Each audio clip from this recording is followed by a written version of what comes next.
كده يا حبايبي فرختين كبار، الواحده معديه 3 كيلو. انا عايزه اشويهم في الفرن. هينفع يتشووا؟ هينفع يتشووا. هشويهم في الكيس الحراري، هعملهم معامله الديك الرومي ويبقى حلوين وشيك جدا جدا على السفره. الديك الرومي دلوقتي غالي شويه، الفراخ الكبيره هتقوم بنفس بس دي مش كبيره عجوزه، لا هي كبيره في الوزن.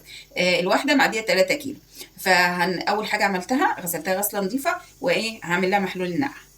كده يا حبايبي ده محلول النقع بتاعي، عباره عن نص كوبايه سكر، نص كوبايه ملح، برتقانتين عصرتهم وحطيت القش بتاعهم، 3 4 ليمونات عصرتهم وحطيت القش بتاعهم، حبهان على لورا مطحون، جنزبيل مطحون، فلفل اسود. هحط عليهم ميه واحط الفرختين واسيبهم يتنقعوا بقى ايه زي ما انا عايزه، ليله كامله 6 ساعات زي ما انا عايزه. دلوقتي حبايبي ما شاء الله تبارك الرحمن، زي ما قلت لكم عملت محلول النقع، حطيت الفرختين بتوعي فيهم، طبعا غسلهم غسله كويسه، هسيبهم بقى يتنقعوا زي ما انا عايزه ليله 6 ساعات، وبعد كده هنعمل لهم التتبيله برضو اللي هيتنقع فيها شويه.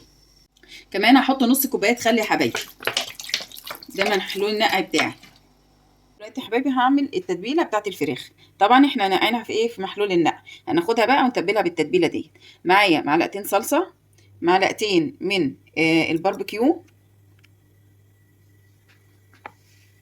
معلقتين من دبس الرمان،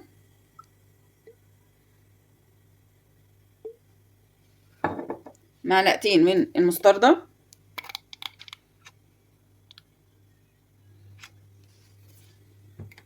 معلقتين صويا صوص، وحوالي نص فنجان من الخل. وهنبدأ نحط التوابل بتاعتنا. نبدأ بالملح، معانا معلقة من الثوم البودر، ومعلقتين من البصل بودر، فلفل اسود، معلقة من حبهان على لورا، توابل مشكلة معلقة ونص، معلقة بابريكا، واهم حاجة الزعتر والروزميري اللي انا طحناهم على بعض. دي كل التوابل بتاعتي. هبدأ بقى اضربهم مع بعض، امكسهم كويس، واحط لهم كمان شوية زيت. التتبيلة بتاعتي اهيت ريحتها زي الفل. هبدأ بقى ايه اتبل الفراخ بتاعتي. طبعا الفراخ ديت بقى لها حوالي 5 6 ساعات في محلول النقع، اللي فيه برضو توابل وفيه ليمون وفيه خل وفيه برتقان هتبل بقى واتبل تحت الجلد كده. انا مفرغه تحت الجلد بايدي، بس الجلد سليم علشان منظر الفراخ يبقى كويس. هتبل بقى الفرختين كويس واحطهم بقى في التلاجة واسويهم بكره. كده يا حبايبي دي الفراخ اللي انا تبلتها للشوي. انا عندي حامل من بتاع شوي الفراخ زي ما انتم شايفينه كده، حطيت الفرخ عليه، ومن الجناح هبدا احط لها ايه خله كده، امسك الجناح في الصدر علشان الفرخه بتاعتي لما تستوي يبقى شكلها كويس مش متبهدله بالمنظر ده.